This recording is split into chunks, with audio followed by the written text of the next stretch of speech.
বন্ধুরা, ছবিতে দেখতে পাচ্ছেন যে আমার গাছের পেঁপে কত বড় এবং কত সুন্দর কালার হয়েছে।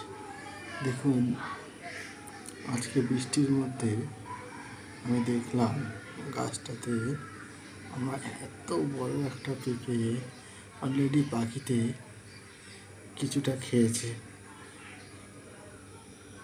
এবং পাড়ার সময় একটু চাপ লেগেছে।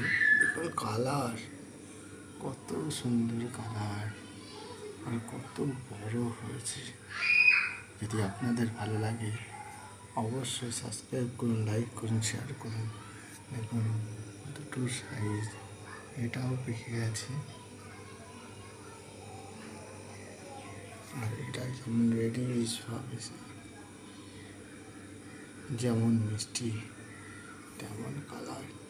এটা হলো উন্নত জাতের আমাদের রাঁচি পেঁপে বলা হয়। এটা সাধারণত একটু লম্বা বেশি হয়। তো আপনারা চাইলে এরকম রাঁচি পেঁপে বাড়িতে অবশ্যই ট্রাই করতে পারেন এবং সুন্দর ফল পেতে খুব বেশি পরিচর্যা করতে হয় না। মাঝে মধ্যে একটু পাতা পচা সার এবং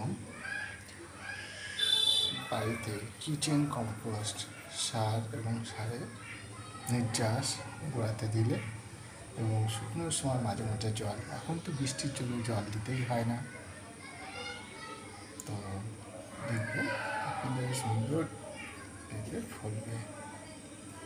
কাঁচা পাকা সিদ্ধ সমস্ত পেঁপেই আপনি যেরকম ইচ্ছা খেতে পারবেন। আর পেঁপে তো রোগী থেকে নিয়ে প্রত্যেকেরই খুব উপকারী ফল। তো আপনারা চাইলে বাড়িতে একটা টেস্ট করতে পারেন। Thank you.